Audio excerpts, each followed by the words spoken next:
If you're having sex, or if you're thinking of having sex, please pay attention. Today's guests are speaking out about the truth behind STDs. Now, we've all heard the whispers and the jokes about herpes, but herpes is no joke. Almost 50 million people are infected with a strain of genital herpes. Michelle has been living with herpes for 5 long years. So, Michelle, why are you sharing your story today? Because I think it's important that people not be ashamed to have herpes. It's a very common disease. It's a virus. It's manageable. But there's such a stigma surrounding it because it's a sexually transmitted disease. How did you contract herpes? I had sex with a boyfriend one time. One time? One time. The first time we had sex, I contracted herpes. And how did you know that you were infected?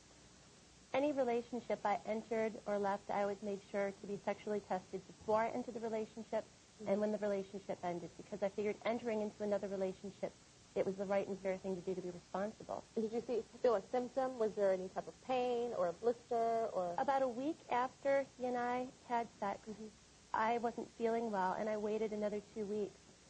And I ended up, I was almost hospitalized with pelvic inflammatory disease. Wow. You were misdiagnosed with a yeast infection, right? I was told that I had an external yeast infection. And I ended up having a blood test, the Western blot.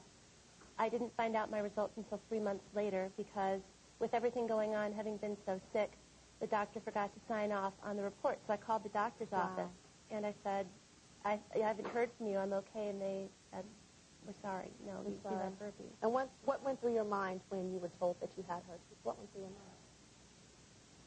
mind? I was so shocked.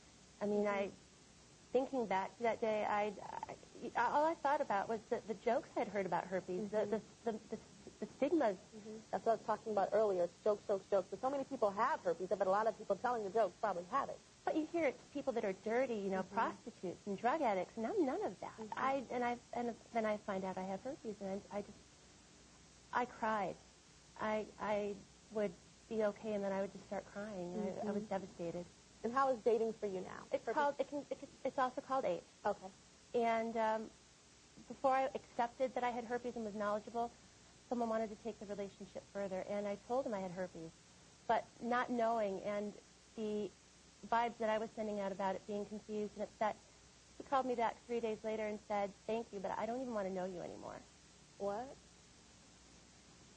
Since then, though, It's interesting because there's a lot of people that have a lot of sexually transmitted diseases and don't say anything and have unprotected sex and spread it. Absolutely.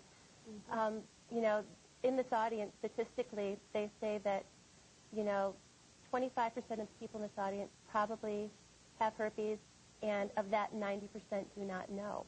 Wow. Because there's such a thing as asymptomatic shedding. You can have the virus and not actually have the symptoms or have an actual outbreak. Yeah, we have a photo of an outbreak, and it's pretty graphic.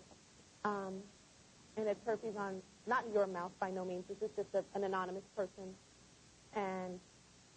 But you've got to remember, too, that you can have no symptoms at all. Some people mistake herpes for jock itch or an ingrown hair or maybe just a red patch of skin or a little cut. So what that is, that's the most extreme that you can have, that herpes will look like. Most oftentimes, people don't have symptoms or they're just mistaken like mine was.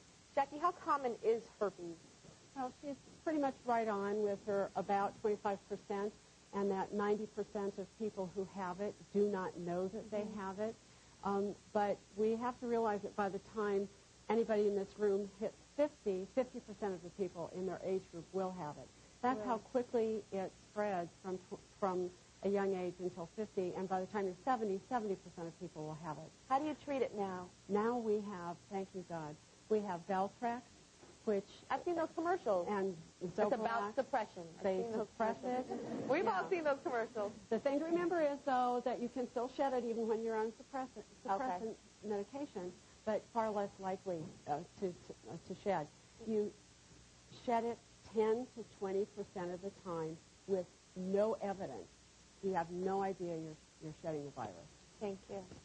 And Michelle, the last thing I want to ask you is I know that you've looked into you came across a website for dating. People can get together and talk online where they can discuss having the disease where they can help each other, they can meet people, they can date people. There's social groups all around the United States. And it's more or less let people know you're not alone. It's a manageable disease. It's a virus. It's not a death sentence. It's nothing to be ashamed of or fear.